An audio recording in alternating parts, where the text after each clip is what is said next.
वापसी में मेरे एटीएम से पैसे निकलवाए। दामिया अपनी माँ को बताएगी कि उसने एटीएम से पैसे निकाले और वो चोर छीन कर लेके गए, तो उसकी माँ बहुत ज़्यादा परेशान हो जाएगी और दामिया से कहेगी कि दामिया बेटा तुमने ध्यान रखना था ना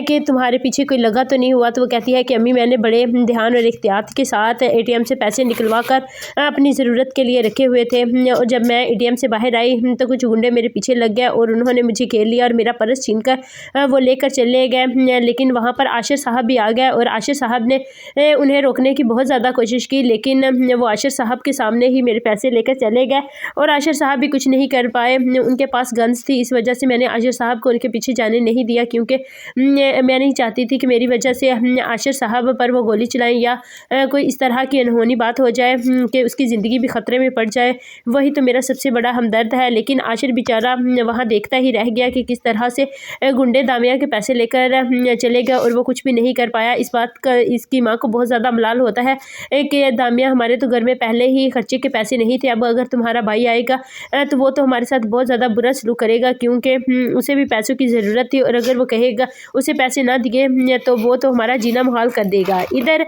मुस्कान की शादी की बहुत बड़ी रुकावट आ गई है। किस तरह से मदीहा आशिर से शादी करना चाहती है और इन्होंने बहुत ज़्यादा बड़ा मसला किया हुआ है कि किस तरह से वो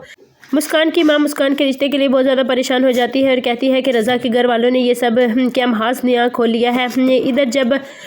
दामिया की माँ और इसका भाई आमने सामने होते हैं, बात कर रहे होते हैं, तो इसका भाई कहता है कि मुझे हर सूरत में पैसे चाहिए। तो दामिया कहती है कि वो पैसे हम लोगों से किसी ने छीन लिए, उसे क्या पता है कि उसका भाई ही वो नकाब करके इनसे पैसे छीन कर लेकर गया है, क्योंकि वो यही काम करता है। लेकिन उसका भाई कहेगा कि मुझे नहीं पता, मुझे हर सूरत में आप लोगों से पैसे चाहिए। आप लोगों ने नहीं चाहते कि मेरी शादी धूमधाम से हो और मैं अपनी शादी को धूमधाम से करना चाहता हूँ, लेकिन तुम लोग ऐसा नहीं चाहते, इस वजह से मैं तुम लोगों से पैसे लेकर रहूँगा।